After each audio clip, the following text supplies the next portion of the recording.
You're listening to Comic Reflections, episode 164. I'm your host, Nicholas Prom. And I'm Spencer Valadez. What are you laughing at? I had this weird cough sneeze thing that just happened. I don't know. That's really unusual. I was trying to hold it in, and then it just...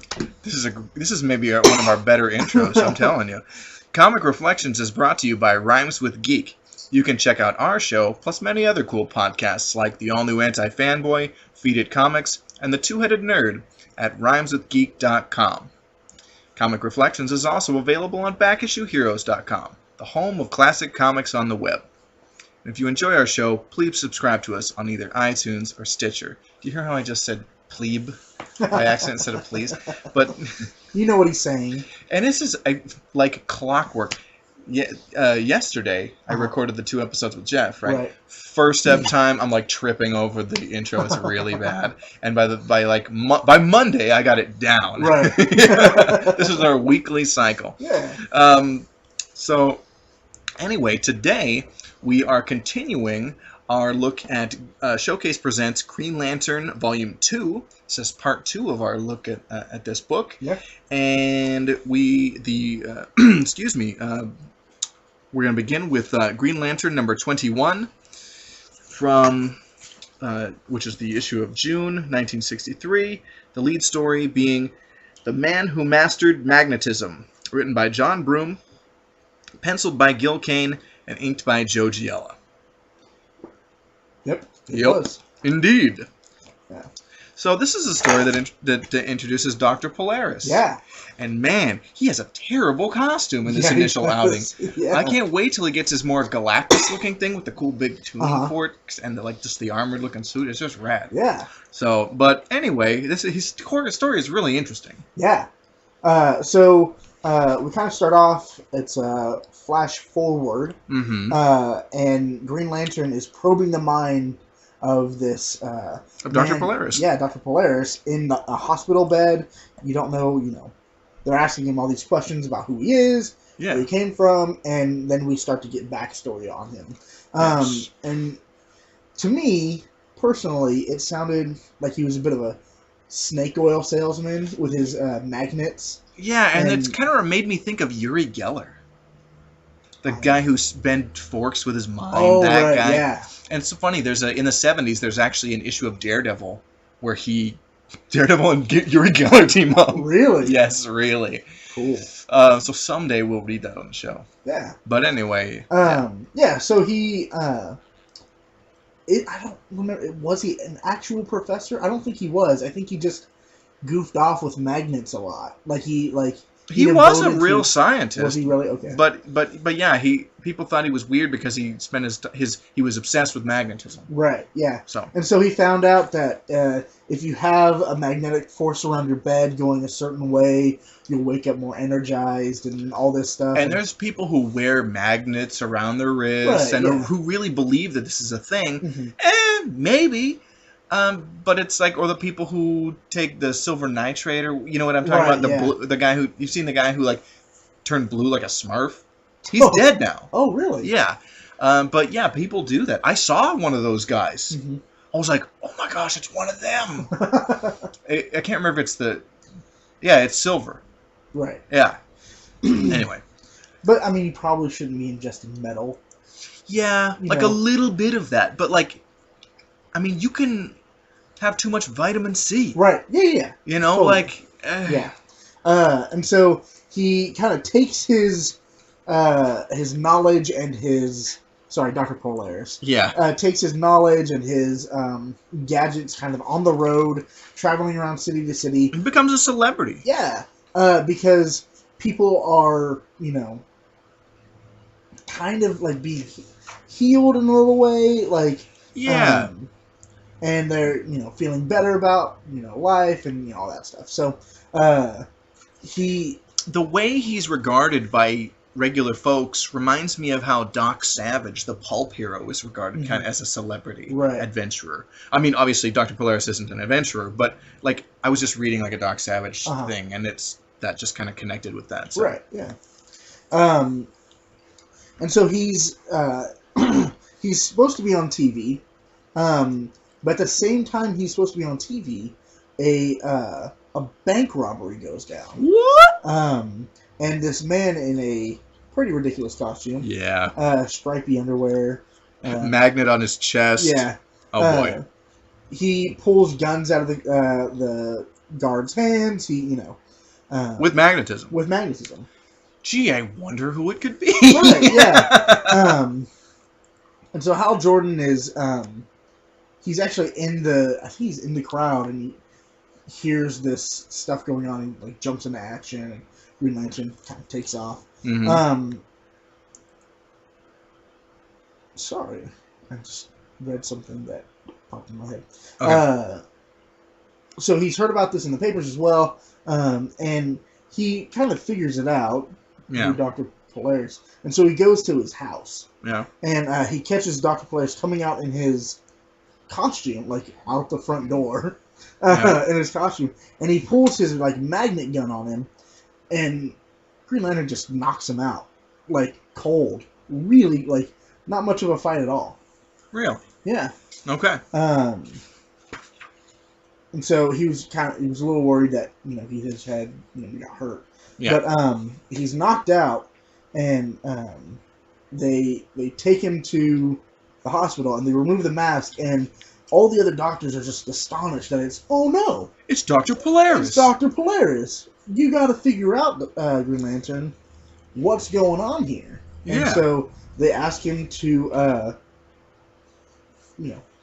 bombard his brain with Green Lantern juice. Green Lantern juice. And that's kind of where we end off that first part of The Man Who Mastered Magnetism. Yeah, then we get the flashback of like how as a young scientist coming up, Dr. Polaris was obsessed with magnetism, and the powers that could be harnessed by it, healing for health and stuff, but it kind of drove him nuts. Yeah. And he had this other personality that was like wanted to be a criminal and use these powers for wickedness. Right. So there's the good side of Dr. Polaris who wants to heal and help people, and the other one who wants to harness this incredible power for supervillainy. You could say that the magnetism polarized his personality. Wop bop bodily down. Yeah. Sorry about that. No, I love that. Always do that. And so Green Lantern kind of relays this. Oh no, he doesn't just relay it. He projects. He projected the everything that happened onto like a screen using the ring. I love that you could look into someone's memories and just like show it to somebody. Right. Yeah. That's really cool. So Green Lantern, Dr. Polaris escapes, and Green Lantern is like, "Oh, I gotta go find him." And as he's flying over Coast City, he is nailed with the magnet gun. Yay! Or no, not yay. Not yay. Sorry. No. Great Zudar is what he exclaims. Yeah. What is happening to me? Zudar is the planet that Tomar is from. Right. Yeah.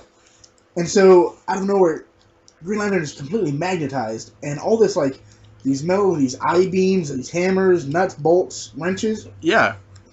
Objects made of metal. Yeah. Start flying at him, and he's brought down to the ground because of all this metal. Yeah. And Dr. Polaris is like, "Oh, I got him," and he seeks to administer the coup de grace, and he nice.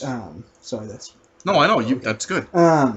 And he fires his magnet weapon at the pile of metal, hoping to crush Green Lantern. Yeah. But of course, Green Lantern has had a way out. Yeah. And he's hit with waves of magnetism, and it's kind of knocking him about. Yeah. But he pulls up an awesome shield. Yeah. And from behind the shield, he throws like a football player. Yeah. Dr. Polaris. Which is awesome. Tackles him. Yeah, it's cool. That's really sweet. Yeah, knocks him against a wall. And that takes him out. And that was it. That was the end of the story, basically. Right. And he explains what happened to the police. They're like, go easy on this guy. He needs help. Yeah, he does need help. And then, of course, he's relaying his whole... adventure to Pie Face. To Pie Face. Pie Face, that is correct. Yeah. Yeah. So our backup story. Yes, in this issue, Hal Jordan betrays Green Lantern. What? Yeah. Let's see. This was written by Gardner Fox, penciled by Gil Kane, and inked by Murphy Anderson. Yeah. We got a little bit of a switch up there. Well, yeah, Murphy Anderson, and I'm finding as we progress through this volume, it'll be kind of like half and half. Like Joe Giello probably inked the one story, and Murphy Anderson might ink another, and one story might be written by John Broome, another one will be written by Gardner Fox. Right. I think that's kind of good. Yeah. You know? Gives the writers and artists a break if they want to work on other projects. Yeah. And do other I mean, things. Gardner Fox, I like him. He's a little more old-timey because, he was writing comics in the golden age. Oh, okay. I think John Broome, came up... I think John Broome was a bit younger. Okay. So, yeah. You could Wikipedia that. If you I could. Yeah. I didn't. Also, you, listeners. That's who I was hoping you were talking to. Yeah, make us do all the work. I should have looked that up. It just occurred to me. So, but yeah, let's talk about this story. How could Hal betray Green Lantern? Right. So the whole story is kind of takes place in two different places. So back at Ferris Air. Yeah. And then it's kind of a flashbacky kind of thing with Green Lantern in Paris, I think it was. Yeah. So we start off at Ferris Air with Carol. Yeah. And her father returning from his 2-year trip. Yes, the fabled dude, not fabled, but you know what I mean? Right, yeah. Dude, don't date anybody, run the business. Yeah. But then he's kind of contradicting himself, how's that love affair with Hal Jordan going? Right, yeah. I love Green Lantern now, Daddy. You know, oh, Carol, don't you know? Hal Jordan is Green Lantern. What?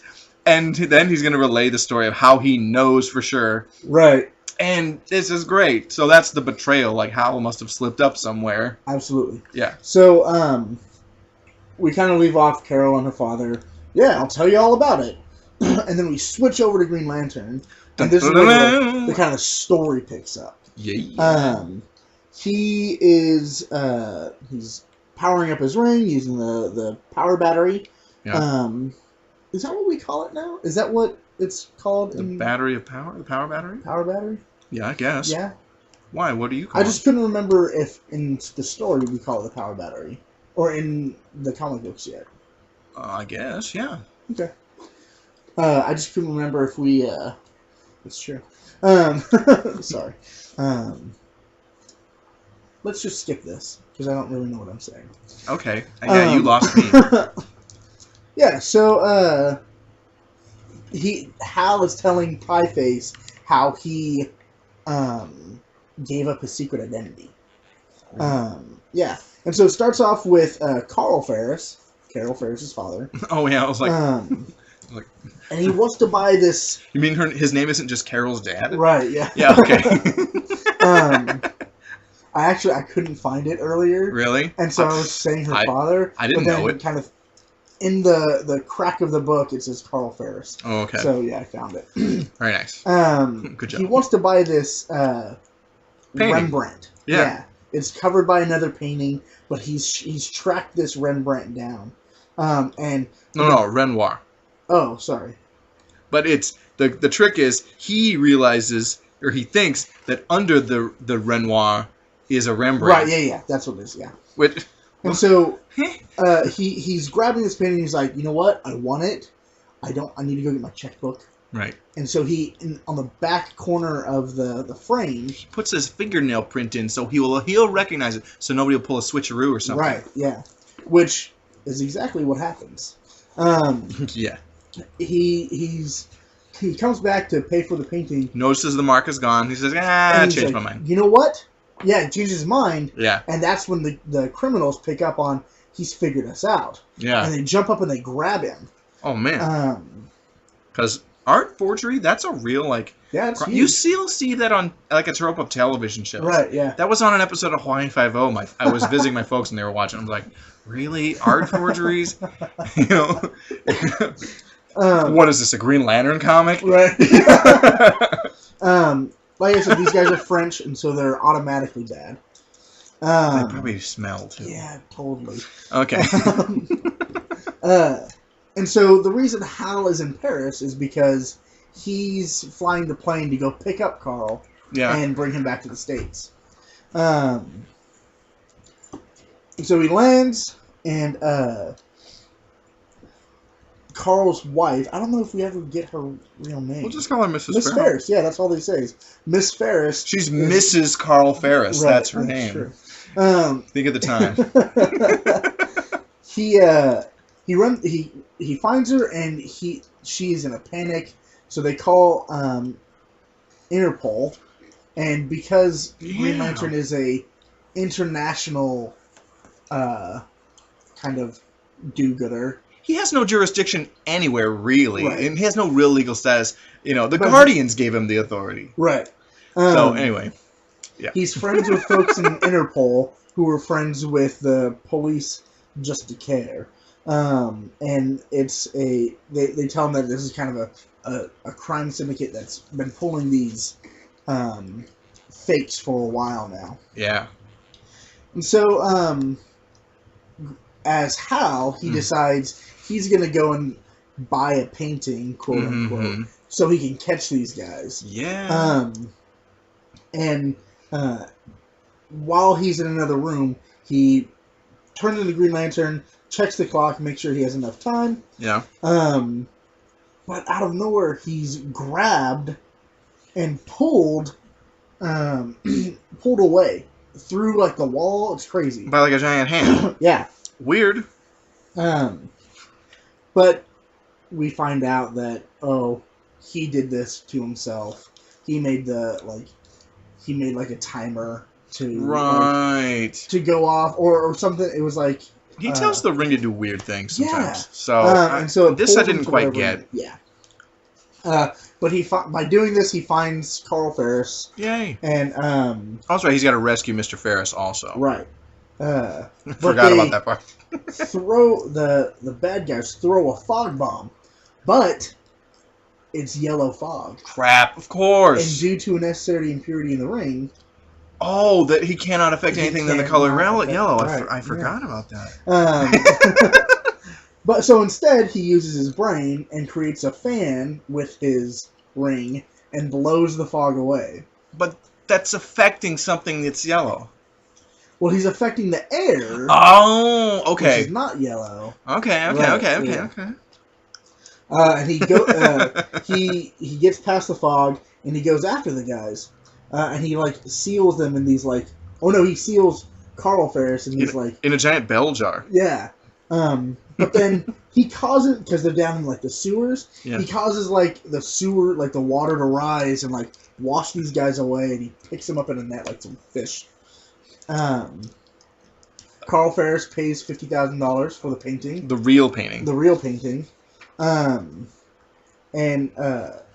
using special laboratory painting stuff, he's able to remove the Renoir and find the Rembrandt underneath. So he destroyed a priceless piece of art so he could have another priceless piece of art. Okay, yeah. Just wanted to. Okay. Well, I guess it wasn't priceless. $50,000. Right. There's a price. Okay. While they're on the plane, though, Hal, Mr. Ferris comes up to talk to Hal. Yeah. And Hal's face and hands are covered in these like red spots. Yeah, he's got a rash. Everywhere, but where... Or maybe he got VD. Maybe. He was in France. Yeah. He has it everywhere. VD on his face. Anyway, sorry. He has the rash everywhere, but where his Green Lantern mask was covering it. Right. And so we find out that he's having like an allergic reaction to the fog that hit him. Oh, man. And... Oh. And so now, Carl Ferris knows that, hey, that is mask shape. You're here. Green Lantern was here. Just kind of puts the puzzle pieces together and figure out. Right. I mean, here's the thing. If you were a superhero, and unless you were like a totally like a superhero that like nobody knew about because you were that good, right? Dude, people would figure out who you were. Absolutely. Yeah. Like all the time. Yeah. So. So on his way home, he gets a call. when he gets home after telling this tale to Pieface Yeah. and how much he's worried about it, he gets a call from Carol Yes. asking him to dinner. And she has some important questions to ask him. Because she thinks he's Green Lantern, because Right. he is. Yeah. And then he shows up with the pox on his face, and somehow that makes her think he isn't Green Lantern. No, he doesn't have the pox on his face. Okay. Because he's using the ring. Oh no, he does have the pox. Yeah. Not pox, the rash, whatever. Right, yeah. I'm so confused. Yeah. I thought it was the other way around. This ending just, it leaves me, huh?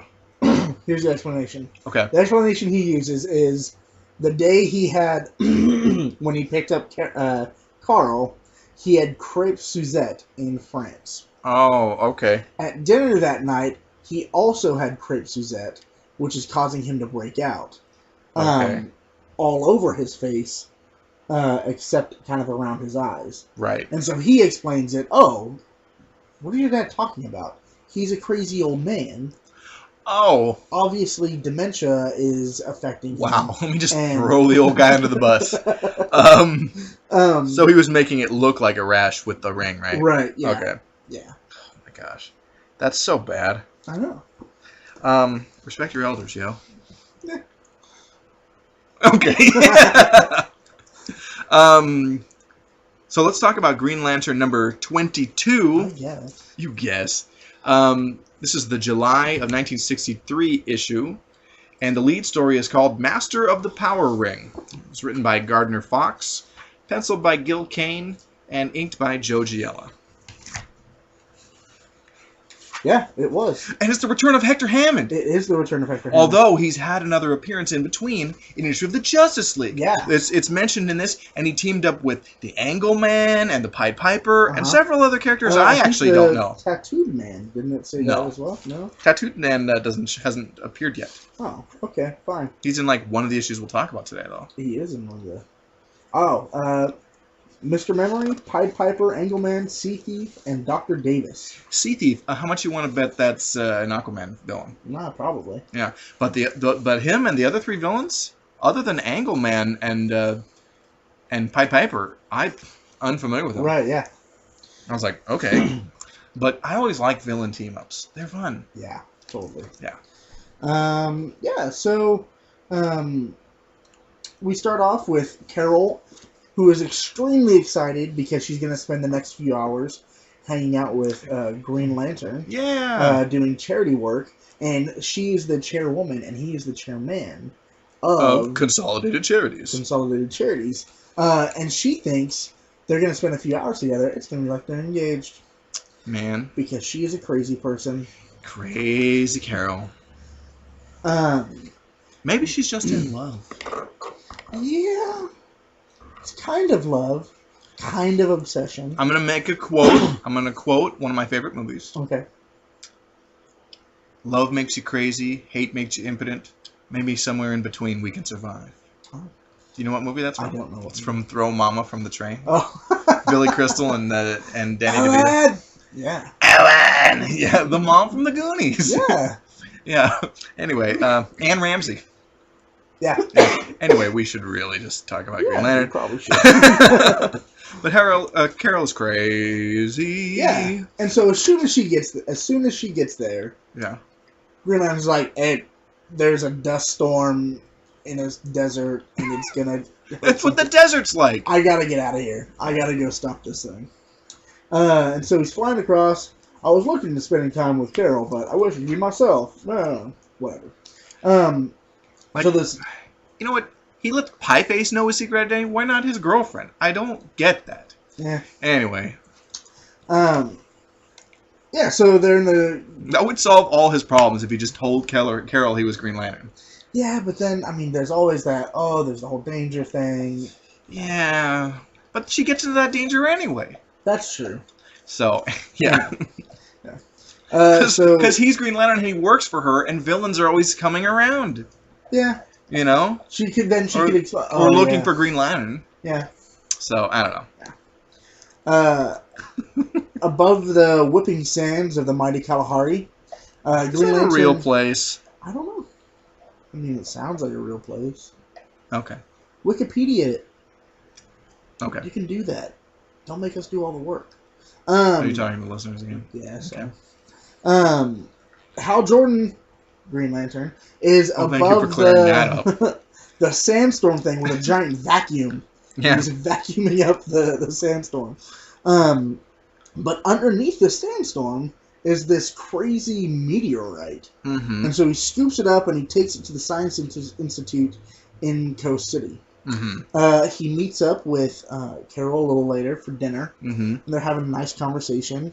It would be a little interesting to just see a superhero with Carol Ferris. On a date. On a date. And they're in public. Right. Oh, Green Lantern, how nice of you to give us your business again, or what, whatever. Right. Thank you for visiting our fine establishment. What if people were like, get out, a supervillain could bust in trying to kill you anytime. Destroy my place. My insurance doesn't cover supervillainy. Right. Like, can you imagine that being a thing? It would have to be. The things.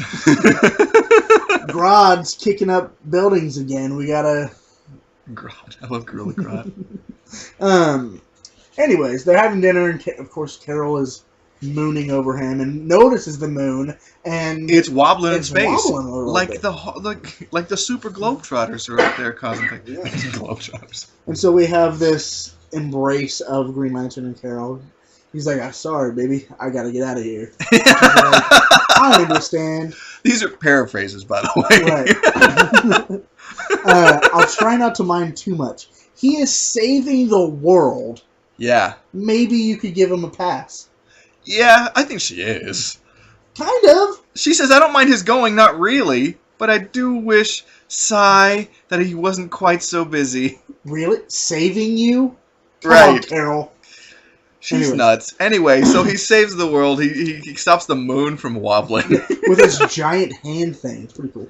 And, Hector Hammond was doing this, right? Right. So he kind of scans the surface of the moon with an X-ray thing, and he finds another one of these crazy meteorites. Yeah. Again, takes it back to the Science Institute of Coast City, so they can kind of So figure it out. Hector Hammond wants these meteorites real bad because in the interim there was that other story where he escaped from whatever had happened to him before. He was in prison before. Mm-hmm. Escaped from prison before, teamed up with some supervillains, fought the Justice League.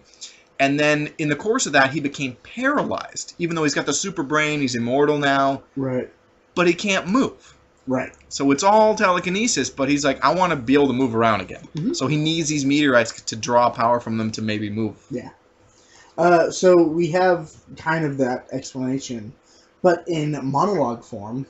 Oh, how is he monologue? He monologues for like 2 pages. Yeah. And it's telepathic monologue. He's not even saying it to himself. Or not to anyone. He's saying this all to himself. But he's saying it to the reader. Right. But, literally, outside of 2 panels, this whole 2-page spread is just Hector Hammond monologuing. Right. I think it even continues. Yeah, it continues on to the next page after. Yeah. Half the page is him monologuing. Yep. But now we know the whole friggin' story. He also wants Green Lantern's ring, too. Yeah. Of course. Of course. Yeah. So he, Green Lantern has to repower his power ring, and Green Crusader takes off, and he's figured it out that it's Hector Hammond being a jerk. And as he's flying, he's being drawn by this intelligence that he can't explain. And it's drawing him towards a place. But he starts to fight back using his willpower. And he's stopped, and then he gets slugged in the face from his own ring. Weird. How embarrassing. Yeah. What a revolting development.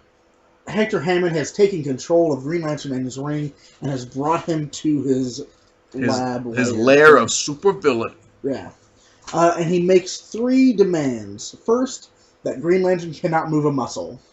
Okay. Second, he demands that Green Lantern release the shield around the meteorites. Uh-huh. And third, he demands that the ring come off of Hal's finger and come to him. But instead, the ring slides off Hal's finger and is powerless. Falls to the ground. So I want to say, when Hector Hammond first captured him, I love how he used the ring to punch Hal with some Green Lantern energy. Yeah. So I thought that was funny. So, yeah, what the crap? Yeah. And then Hector Hammond can't figure out why he can't control the ring. Because Hal commanded the ring to release all of its energy and become powerless if a willpower greater than his own, Hal's, tried to use it. Tried to wrest the power from him. And so that's what happened. So Hal... Yeah, what happens? He explains it to Hector Hammond, and he's a fool. My mental powers will still enable me to defeat you. And he launches all this crap at him. This objects like hammers and like lamps and radio tubes and things, a screwdriver. Anyway, and then, but Hal just dodges it and then punches him. Yeah, just square in the jaw. There you go, punch a cripple in the face. Tough guy, Green Lantern. Yeah. But anyway, it knocks him out, and then he sends him back to prison and stuff. And he goes and hangs out with Carol. Yep. That's pretty much it. Wow. Yep. Wow. Punched a paralyzed man in the face. He was throwing stuff at him. With his mind, I understand. But, like, there's a panel, he doesn't look very cool punching a... No. Yeah, anyway. No one looks cool punching. I tried. Doesn't work. Like... Yeah. So let's talk about the backup story. Yeah. It's called Dual Masquerade of the Jordan Brothers. Man, another Jordan Brothers story. Yeah. Yeah, and then they're kind of charming. Yeah. But anyway. Oh, let me give the credits. Fine. This was written by John Broome, penciled by Gil Kane, and inked by Murphy Anderson. Man. Yeah, it was. So this story starts off with Sue Smith, the Snap reporter. Snap reporter? I don't know. Reporter of the. What was her? She's from Behind the Scenes magazine. Behind the Scenes magazine. So it's like People magazine. Right. Yeah. And she is dating Jim Gordon. Jim Gordon? Jordan. Jim Jordan. Jim Jordan. Yeah. You said Jim Gordon. Yeah. You're thinking of Batman. Yeah. Well, not Batman. The Commissioner. The Commissioner Gordon. Yeah. That's so funny. Was it you and I that were talking about Eclipso? Or no, Jeff and I recently read an Eclipso story. And by the way, we had read Eclipso stories before. Uh-huh. Had no memory of ever reading an Eclipso story. His memory's really going. It's sad. But anyway, and we noticed it was a Batman fighting Eclipso story. Oh. And so Dr. Bruce Gordon, who like Eclipso comes from, like they splits off from him or he turns into Eclipso. Uh-huh. And Commissioner Gordon met. Oh. And wah-ha-ha-ha-ha. So that was just kind of a thing. Yeah. But, yeah. Are they like... No, they're not related. But Bruce Gordon is kind of I'm being funny by... I'm blanking on who created Eclipso. But, like, thing, Bruce Wayne, Jim Gordon. Gotcha. So, doing that. So, right. Bruce Gordon. But, anyway, segue and back into Green Lantern. Back into Green Lantern. So, Hal and his brothers, they have this uncle, Uncle Jeremiah, who is a judge. It's his 70th birthday. Man, he's old. Yeah. So, anyway. Yeah, they're throwing him a surprise party. Hopefully he won't have a heart attack. Right. Okay. It's not a surprise party. It It's is a party that becomes a costume party because Jeremiah Jordan likes costume parties. because, hey, they're fun. Yeah, why not? Of course, Sue is convinced that Jim Jordan is the Green Lantern. And so she says You notice he doesn't have the hang-up that Hal does, because he wants Yeah. Carol to want him for Hal, not Green Right. Lantern. And she's totally into Jim just because she thinks he's Green Right, Lantern. yeah. And he's like, okay. You know, like, all right. Whatever. I mean, this is kind of annoying, but... Yeah, I'm not going to convince you otherwise, so whatever. Because he knows it was like, why am I going to turn down this, like, good-looking girl? Like, Yeah. she's crazy, but okay. Okay. Crazy girls are fun. You know, like... Yeah, but then there's Carol crazy. Yeah, and not so much fun. Carol's not that fun. She's crazy. Yeah. So anyway, but she gets a report that Red, what is his name? Red Peters, a criminal who Hal's other brother put in jail because Hal's the other John. What the older brother put him is the DA. Yeah, he put him in jail. Jeremiah was the judge. Yeah. And Green Lantern was the one who caught him. And so Sue thinks that this guy's after everybody there. Right. All the Jordans. Absolutely. And so except for Hal. Yeah. She has to warn I think John Jordan. I think that's the oldest brother. I can't even remember. Has to warn him. Has to warn Jim because he's Green Lantern. And Jeremiah because, hey. Yeah. Revenge and stuff. Right. The first fist bump ever. I don't think it's the first fist bump. No. Remember, and also they're putting their fraternity rings together. Fraternity rings. That's right. Yeah. That they're yeah. Yeah. Yeah. So we find out it's gonna be a costume party, and this worries Sue even more. Mm-hmm. And she says, "You should probably change into your Green Lantern costume." Just in case. And he's like, I'm not the freaking Green Lantern. But luckily, Uncle Jeremiah bought a Green Lantern costume for Jim to wear. Right. And so he puts it on, and he's like, this is ridiculous. But I'll do it. And so we also find out that Red Peters also wore a pretty ridiculous costume. Yeah, he did. While he was robbing banks. Yeah, like an old highwayman's kind of costume. Yeah. And anyway, the mayor shows up dressed as Red Peters also, adding to the confusion. Right. And so everyone's like, oh, Green Lantern's here. Show us some tricks. And Jim's like, I'm not freaking Green Lantern. But then Hal he's like, why don't you put out the fire there? Yeah. And then Hal just kind of makes it look like Jim did it. Right, yeah. It's like, why did you do that? I guess Jim's reputation as Green Lantern is now safe. Which solidifies for Sue, this freaking Green Lantern. But at the same time, he threw his brother under the bus. Right.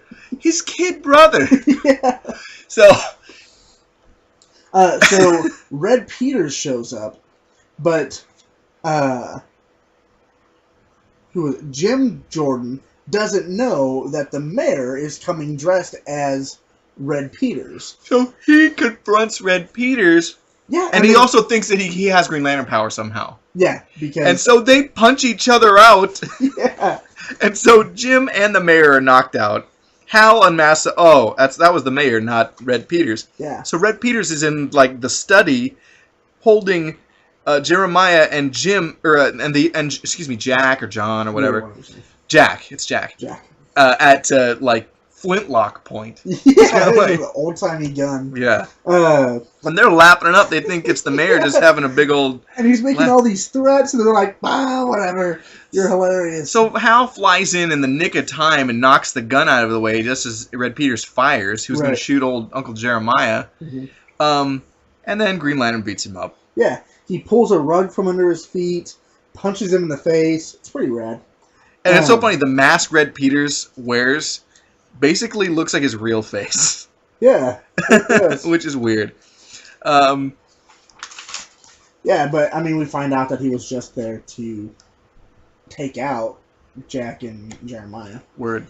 And Jim kind of gets up and he's like, oh, that was rough. I got punched in the face. That sucked. But Sue gives him a kiss on the cheek and says, I knew it was you.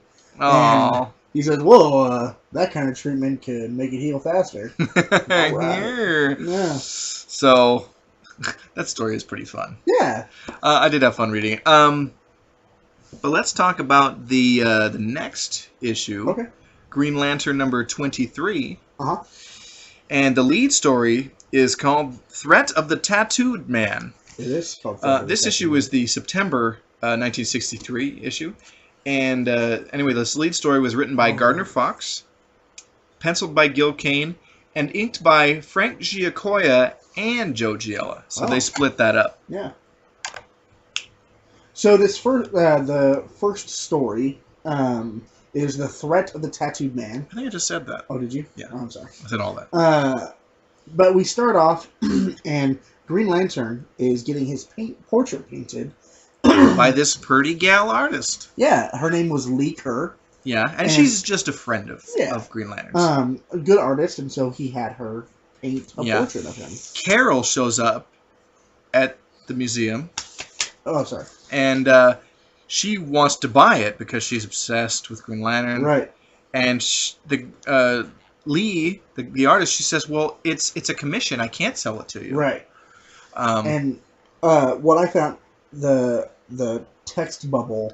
It shows like Harold have it like responding in this very like cold and like drippy like. Fine. No, thank you. Yeah. Carol just being kind of terrible. Like, not crazy, just terrible. And then she goes and cries. Yeah. And she's jealous because, Green Lantern has another gal friend. Yeah. Friend. So anyway, this painting is going to be shown, and Carol shows up later. And then the tattooed man strikes. Yeah. It's kind of in the middle of, like, they're hanging up the painting. Yeah. Carol's still there. And I was like, hey, you didn't leave about that painting. And then, boom, Tattooed Man shows up. He steals this little statue thing. And then sends boxing gloves out of his arm and knocks out the security guard. Yeah. So you see him touching a tattoo on his arm. Yes. And then boxing gloves pop out and hit this guard. Yeah. And then he touches Green Lantern springs right into action because he's there. Right, yeah. Yeah, how inconvenient. Right. But then he touches this tattoo of a big bird, like an eagle, and he sends it after Green Lantern. Yeah. And Green Lantern tries to cage it, but the bird flies right through it. Right. Weird. And then it grabs Hal. Yeah, while the tattooed man makes his getaway using those boxing gloves to punch people out of the way. And then he touches another tattoo and puts wings on himself and flies off to his hideout. And so the eagle is carrying off Hal somewhere. Yeah. And the other wings are taking Tattooed Man back to his hideout. And then we get how did he become the Tattooed Man? Right. So he was a sailor turned criminal. Right. And he's robbing someplace like a lab. Yeah.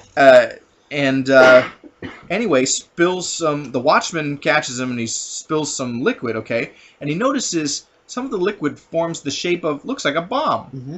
And the tattooed man touches it and thinks about it like, oh, it looks like a real bomb. And then it becomes a real bomb. Yeah. And so he lights it and throws it and like causes it to blow a hole in a wall so he can escape. Yeah. And then he shows back up the next day, pretending to be a reporter, and then soaks up a bunch of that mysterious liquid with a sponge and takes it to his hideout or whatever, his flop house, and to figure out what's the deal with this. He's got a whole jar of it. So he draws a picture of a baseball, exactly looking like a baseball, and he touches it, and the ball pops out of the picture and rolls away. So he gets the idea, I'm going to use this liquid to make tattoos on my body, and then I can make stuff happen all the time. Right. And his ultimate goal is to steal all the treasures that Baron Cranfield had. Apparently his parents worked for him, and he saw all the gifts and treasures that the guy had. He doesn't go after any of that treasure in this story, though, does he? No. Yeah, but obviously he's going to have some further motivation. Right. So... and this part of the story ends with Hal being carried off by an eagle. Yeah. Yeah. So now we know the origin of the Tattooed Man. Hal creates a big anchor and uses it to catch on a rock so he can escape the eagle's grasp. Right. It does, and Hal kind of shows back up at the guy like, hey guys, I didn't catch him. You know, like... Super lame. And he has that weird gesture of like putting your head behind your arm. You're like, well, I kind of blew it. Yeah. It's like that sheepish look. It's so funny. And over the next few days, we get more and more reports of the Tattoo Man striking.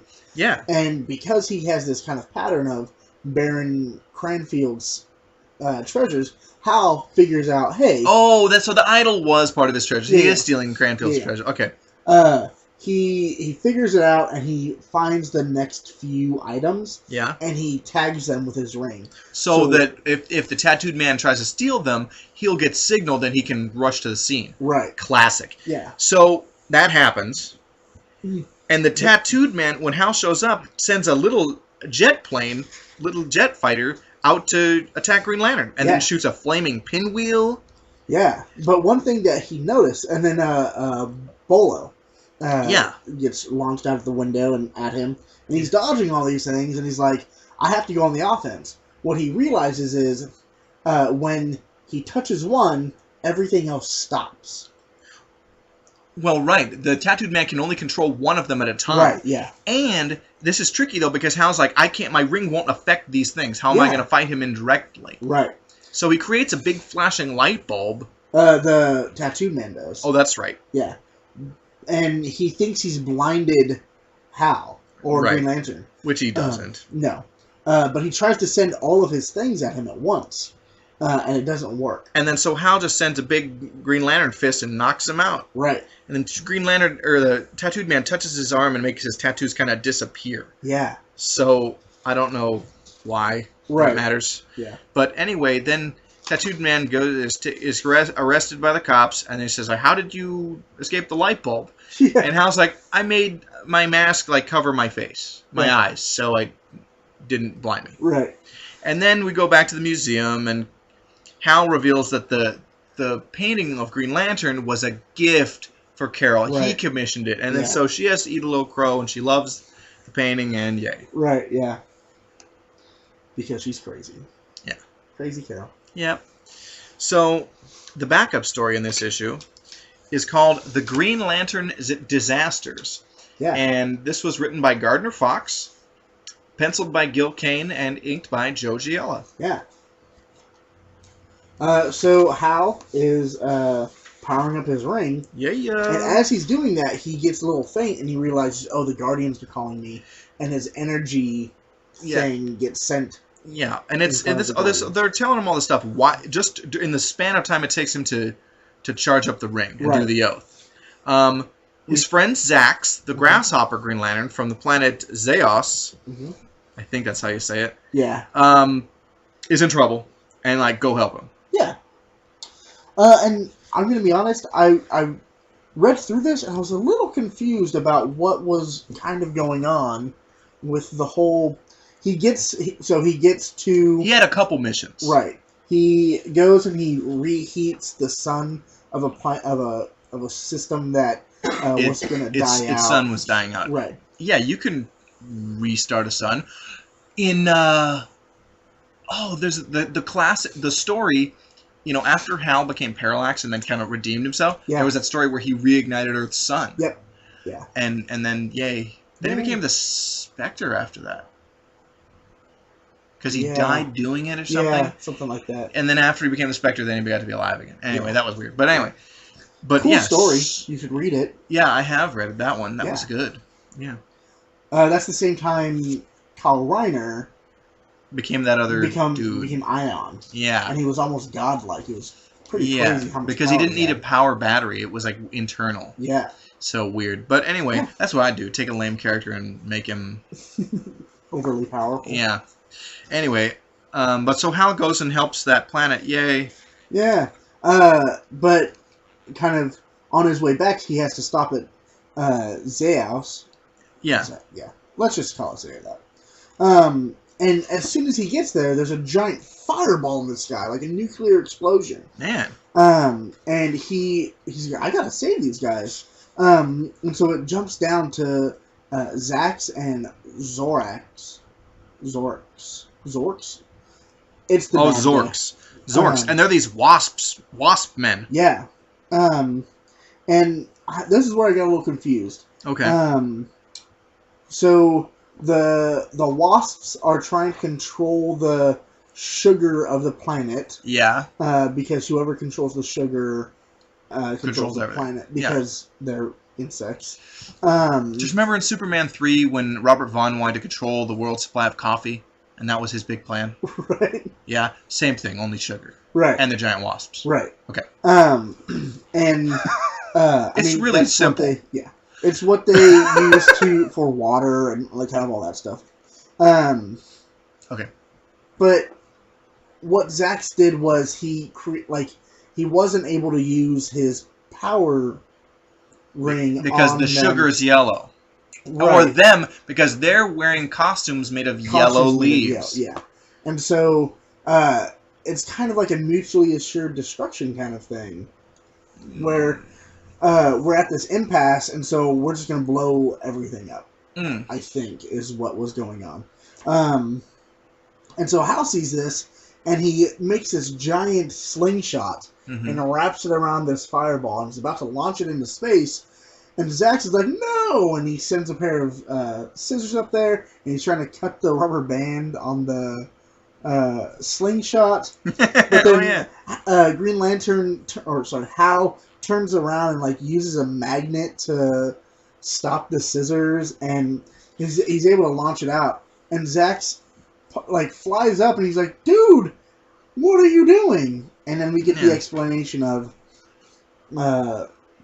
Zorks is the bad guy. He covered himself in yellow. He figured out that yellow is it's not affected by the power ring, so he uses that to his advantage. He melts like the cops' weapons. And it's interesting that Zeos is a planet of insect beings. Yeah, various races. Yeah. I think the cops look like big ants or something. Right. I'm not sure. Yeah, ants. And so they get all this stuff, and so what the wasps had done, they cover themselves in yellow leaves. Yeah. Rather than like a yellow costume. Here's a weird thing: is because this planet has one season, fall. Yeah, autumn. Yeah. Which that wouldn't work. But anyway. Right. And so Hal's like, well, let's just heat up your sun too. It'll make the leaves change colors, and you'll be able to mess with them. And Zach's like, all right, let's do it. And so they do that. Yeah. And then they beat the crap out of the wasp men. And everything is groovy again. Yeah, pretty much. Yeah. But on his way out, Hal says, well, I'll cool down their sun again. And if anything like this happens again, he can just go up and reheat the sun. Yeah. Okay. So, let's talk about Green Lantern number 24. Okay. Which is the October of 1963 issue. And the lead story is called The Shark That Hunted Human Prey. It's written by John Broome. That's right. Penciled by Gil Kane and inked by Joe Giella. Yep. Now, this is the introduction of another classic Green Lantern villain. Yeah. You would think it would be an Aquaman villain, the Shark. Mm-hmm. You know? Yeah. But this guy has a lot of powers. Yeah, like, he does. he kind of He gets a lot of powers. Yeah. So I've read like one other Shark story previous to this. Uh-huh. I had no idea he had this much power. Oh, okay. So, but yeah, the shark, some scientists mutated a tiger shark into a living being. They sped up his evolution. Right. And made him a man, and then made him beyond a man. Right. And he has all these powers. It was an experimental nuclear thing, and it was an accident. They couldn't stop it, and there was one lone creature out, and it was this shark. Right. And it super evolved into something past a man. Yeah. One of the coolest things is the panel that shows the evolution from shark into human, and then the panel following it is into beyond human. Right. Yeah. It's really cool. It's like really, Gil Kane is awesome. Yeah. Okay. Just wanted to say that. So it's always a good reminder. Yeah. Hey, Gil Kane rules. So yeah. And so we kind of get a kind of a preview of his powers. Yeah. He lifts a tree using a storm, like a twister kind of thing. Yeah. He melts rocks into lava. Like, he can do all kinds of crazy stuff. Yeah. And then on top of all that, he's gaining tons and tons of knowledge just because he can absorb it from other people. Crazy. Yeah. But because he still hangs onto this animal thing that he's got to hunt. Right, yeah. And regular humans would be too easy. Yeah. Then he goes into a restaurant and eats a whole bunch of steak. Yeah. Which is easier than hunting. Yeah. But anyway. But then this boxer comes in and was like, "Hey, champ, what's going on?" The shark bumps into him on purpose. Yeah. And the guy's like, "Hey, you want trouble?" Like, yeah. What if I am looking for trouble? And then, like, uses, like, his mind powers to knock him out. Yeah. And realizes, I've got to find some real prey. I got to find someone who I can actually. Yeah. So then he realized he's through absorbing knowledge from people. He's realizing, there's this guy Green Lantern. He's not supposed to have any fear, and he's got superpowers. Yeah. Okay, I gotta find that guy. Right. So he sends a telepathic message to Hal. Hal's just driving around with Pieface. Yeah. They're headed on to like a double date with Carol and Turga. Mm-hmm. And Hal looks super spooked and has to fly away and makes it like, Pie, just go on ahead. I gotta go do this. Yeah. And so he goes and he powers up his ring, and in the like kind of the hangar. The hangar. Yeah, thank you. The shark shows up. Yeah. Because he traces the mental energy and figures out where Green Lantern was. Mm-hmm. And so then they fight, and holy crap! Yeah. The shark becomes a giant. And he has a yellow aura. Like an so Hal can't really hurt him. Yeah. Hal creates an electronic magnet and pulls like air molecules to it. Yeah, he like charges the air molecules. And like slams it in the back of the shark's head, and that knocks him down. Yeah. Then the shark shoots some mental energy at Green Lantern.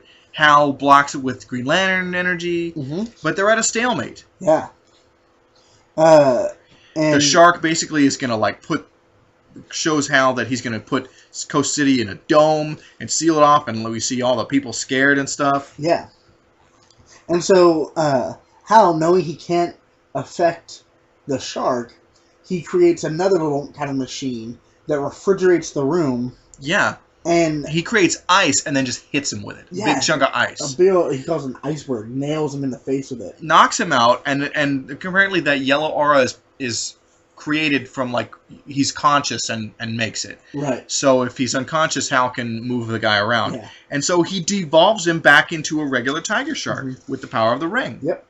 Throws him back, takes him to the aquarium, and then meets up with Carol and Pieface. And Turga. Yeah. The end. Yeah. Pretty cool story. Yeah. I was like... Especially because it introduces a new villain. Yeah. A lot of new villains. Yeah. And we've had 2 in this episode, right? No, 3 in this episode. Dr. Polaris. Taxi Man. And the Shark. And they're all classic Green Lantern villains. And it's 3 issues in a row just really establishing new foes. Yeah. Our backup story is called The Strange World Named Green Lantern. Right. And this was written by John Broome, penciled by Gil Kane, and inked by Frank Giacoia and Joe Giella. So we start off with Pieface and Turga. And Pie is just kind of like, man, it's so cool being me. I'm best friends with Hal or Green Lantern. I got a wife and stuff. Yeah. He's really excited, and he thinks out there somewhere, Green Lantern is protecting us from something. Indeed. Yeah. And so Hal is on his way back from protecting his sector, and a new planet has shown up in our solar system. What? Yeah. It's a traveling planet, yo. Yeah. And it's alive. Yeah. And it's not Mogo. No. I looked it up. Oh, it's not? It's not. Mogo appeared for the first time in 1985 in a story Alan Moore wrote and Dave Gibbons drew. And I think it's Green Lantern number 288. Oh, okay. So it's just another living planet out there. Cool. So anyway, not Mogo. So as he's flying by, he realizes, hey, that continent kind of looks like me. And then out of nowhere, some yellow rockets shoot at him. Yeah. And they mostly miss him. He gets grazed by one. And it brings him to the surface of the planet. Yeah. And then the planet looks like it's attacking him. Yeah, a cliff is about to fall on him. A river is attacking him. Not really. It's yeah, just the stuff's coming at him. Yeah. And then he sees Sinestro. Yeah. Not only sees Sinestro, but Dr. Polaris, Sonar, the Shark. Yeah. And was like, what's going on? And then Pieface. Yeah.